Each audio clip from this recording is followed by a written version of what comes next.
Welcome dear aspirants, welcome again.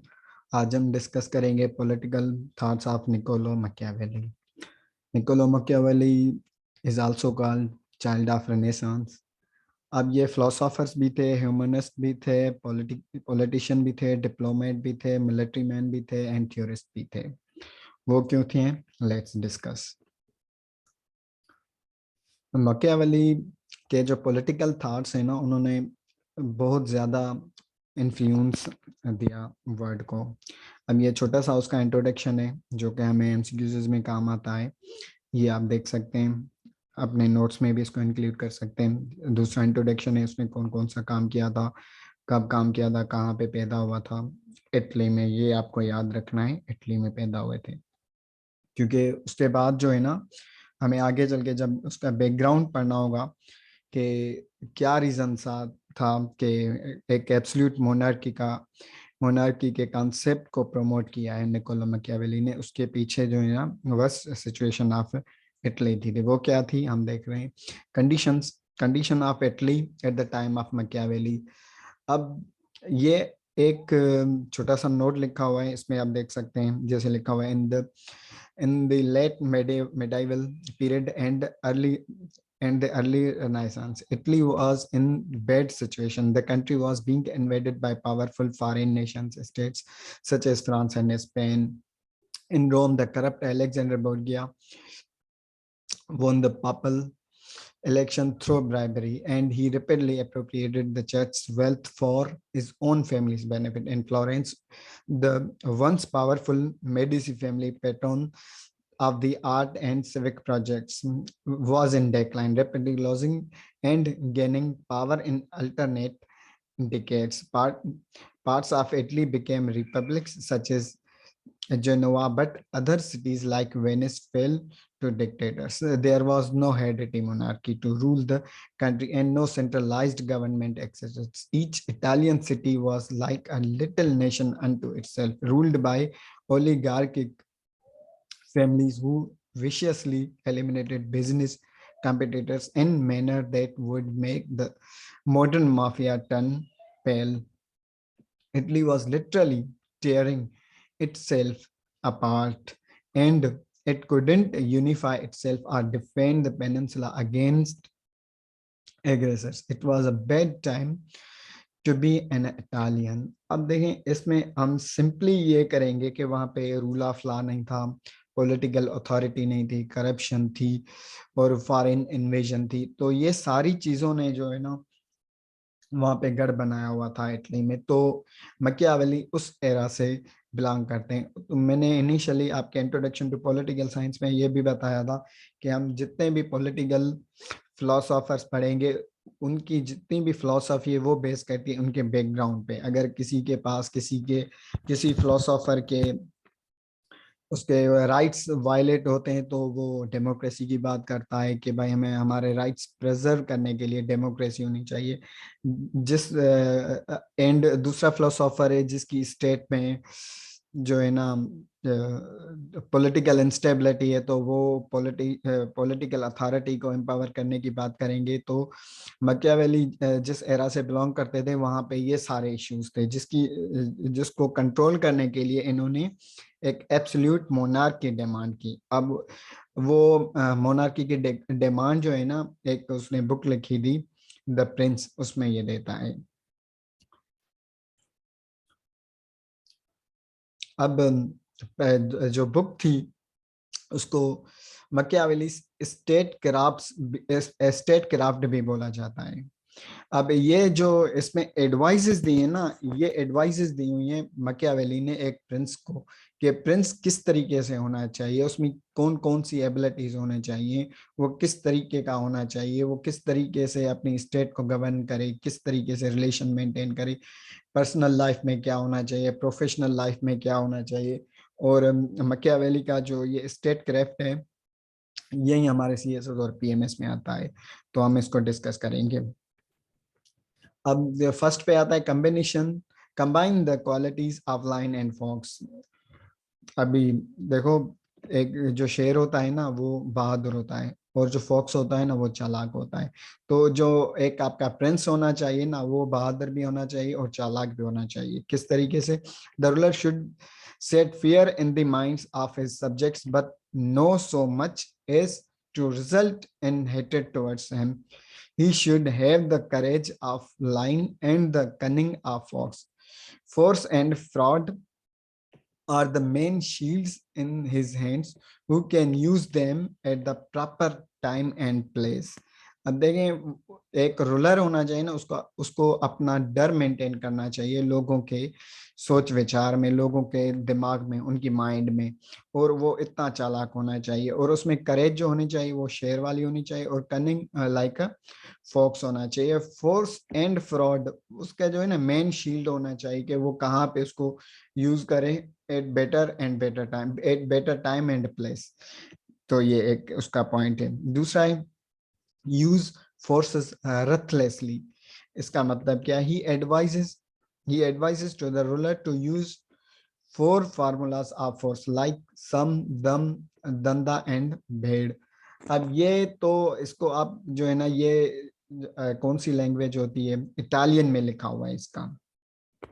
इसमें ये होता है कि आपका जो रूलर है ना, वो फोर्स यूज कर सकता है। अब उसमें मेंटली फोर्स भी होना चाहिए, फिजिकल ये फोर्स भी होना चाहिए, रिलीजियस फोर्स। मतलब रिलीजियस फोर्स ये होता है कि भाई मैं अगर कहीं पे जाता हूँ, कोई और कम्युनिटी वहां पे बैठी हुई है, रिलीजियस कम्युनिटी, तो मुझे उनको सपोर्ट करना है जाके, under the garb of law. ऐसे नहीं है कि मैं उनके साथ बैठ जाऊं चर्च में, मंदिर में, मस्जिद में, नहीं, बल्कि मुझे उनको बोलना चाहिए कि उनको मैं आपके साथ हूँ। ये कॉन्सेप्ट देते हैं। दूसरा, यूज परसुएशन आर्टफुली। अब इसमें क्या बोलता है? A ruler must use force as per required, but sometimes ruler must convince to people artfully to gain the sustained power by following propagandist politics. अब फोर्स तो यूज करना चाहिए, पर उसमें जो है ना इतना आर्ट होना चाहिए आपके प्रिंस में, कि वो दूसरों की सिचुएशन को हैंडल करके उनके जो प्रोपेगेंडा, अपना जो प्रोपेगेंडा है ना, वो उनके ऊपर इम्पोज करना चाहिए। मतलब आप इन सिंपल बोल सकते हैं कि भाई उसको चूना लगाने का आर्ट आता हो। अब इसके बाद आता है maintain strong national army. Easy के एक प्रिंस होना चाहिए, उसके पास एक आर्मी होनी चाहिए, और अपने कंट्री की होनी चाहिए, फॉरेन नहीं होनी चाहिए। Avoid being hated. अब इसमें क्या बोला है कि ruler should be set fear in the minds of his subject, but no so much as result in hatred towards him. He should have the courage of lion and the cunning of fox। जैसे कि हमने इसे पीछे पढ़ा हुआ था, इसको एक बार हमने। उसके बाद आप पॉइंट्स आता है, do not keep much faith. ये एक इंपॉर्टेंट है। Machiavelli knew that love of flattery was the greatest weakness of ruler, which could deviate them from the right path. He therefore advised the ruler that the only way to guard against the danger of flatters was to let men understand that tell him the truth did not offend him। अब इसकी क्या है कि भाई एक जो प्यार वाला कंसेप्ट है ना, वो एक इमोशनलिज्म पैदा करता है, एक वीकनेस पैदा करता है। और जो इससे पहले जो भी रूलर वगैरह थे, उनका भी अगर डिक्लाइन एंड डाउनफॉल आया, वो भी इसी की वजह से आया था। तो ये एक एडवाइस देता है कि अगर अपनी स्टेट का एक गार्ड बनना चाहते हैं, तो उसको ये सारी डेंजरस फ्लैटर्स को अवॉइड करना होगा। दूसरा आता है, follow the policy of balance of power in international affairs, adopt divide and rule। the defense of the state is the primary duty of the ruler, and if he feels that the enemy is about to attack his country, he must take lead and destroy the enemy। Balance of power वाली approach आपको पता होगी कि balance of power किस तरीके से होता है। अगले के पास एटम बम है तो मुझे भी रखना है, पर यूज नहीं करना, अगर यूज करे तो मुझे भी यूज करना है। ये होता है बैलेंस ऑफ पावर। अब इसके बाद आता है assume power as the end of politics. इसमें क्या होता है? In case of war between two of his neighbours, he should never remain neutral. He must take side. He should not take the side of the stronger one, rather he should take the side of weaker, so that after victory he should oblige him for his support।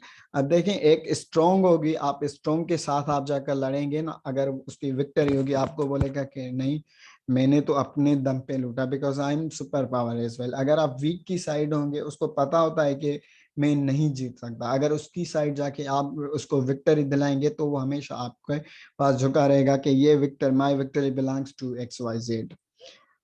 और ये एक important and अच्छी advice है। Other strategy for ruler में देखते हैं क्या बोलता है। Machiavelli says that prudent king should not be good listener but an aggressive and constant inquirer. A king who himself is not wise will never take a good advice. In simple, एक बादशाह जो prudent should not be a good listener, वो एक अच्छा listener नहीं होना चाहिए but inquirer होना चाहिए, उसको इंक्वायरी करना चाहिए। सुनना मुन्ना कोई भी अब झूठ भी बोल सकता है।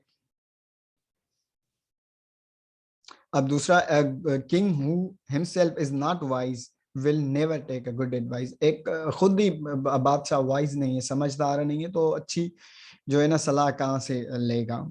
ये तो ऑब्वियस फैक्ट है। He advise the ruler prince to keep faith only when no disadvantage will result from so doing. अब किसी पे भी आप अपना जो है ना फेथ मेंटेन कर सकते हो अगर उसका कोई डिसएडवांटेज ना हो आपके लिए। अब नेक्स्ट में बोलता है the ruler should never confiscate the property of his subject because people can easily forget the killing of their fathers but never forget loss of their property. A prudent ruler always patronize art and literature to win the sympathies ऑफ intellectuals. अब इसमें बोला है कि एक ruler है उसको कभी भी किसी की प्रॉपर्टी ओन नहीं करनी चाहिए, कन्फिस्केट नहीं करनी, छीननी नहीं चाहिए, क्योंकि एक बंदा आप एक मर्डर अपने वालिद का तो माफ कर सकता है पर जो उससे छीनी जाने वाली प्रॉपर्टी है उसको वो कभी माफ नहीं कर सकता। और एक अच्छा जो प्रूडेंट रूलर होता है ना, वो आर्ट एंड लिटरेचर के थ्रू एक पेट्रोनाइज करके उन चीजों को, जितने भी उसके इंटेलेक्चुअल है ना, उनको अट्रैक्ट करता है। नेक्स्ट में बोलते हैं ruler must be free from emotional distance, he must be ready and capable of taking advantages of emotions of other people, he must be cool and calculating opportunist. एक ruler जो होना चाहिए ना, वो इमोशनल नहीं, उससे दूर होना चाहिए। क्यों? अगर उस पे एक सिचुएशन आती है कि किसी को इमोशंस उससे फायदा दे सकते हैं तो वो ऑब्वियसली उसके पास आएगा। जैसे आप देख सकते हैं स्पेशली कहीं पे कोई अटैक होता है तो हमारे जो हैं पॉलिटिशियंस क्या करते हैं, वहां पे जाते हैं, उनको संपत्ति दिखाते हैं, उनके लिए पैसे देते हैं, वहां पे कंट्रीब्यूट करते हैं। हालांकि उससे पहले उनके कितने भी मसले हैं वो कभी सॉल्व नहीं करेंगे, पर जहाँ पे कोई हादसा होता है, मरता है, वहां पे जाते हैं। तो ये क्या होता है, उसके इमोशंस के साथ, इमोशंस के जो है ना एडवांटेज लेते हैं। तो ये था ओवरऑल हमारे पास जितने भी ये मैंने आपको पॉइंट्स बताए, इसके आप नोट्स मेकिंग करें, इनको आप रीड करें, क्योंकि सीएसएस में निकोलो मैकियावेली का कुछ भी नहीं आता सवाई इस बुक द प्रिंस के रिगार्डिंग। तो ओवरऑल हमारा प्रिंस के बारे में यही थॉट्स है। इंशाल्लाह हम नेक्स्ट लेक्चर में मिलते हैं पॉलिटिकल साइंस के। टिल देट, अल्लाह हाफिज।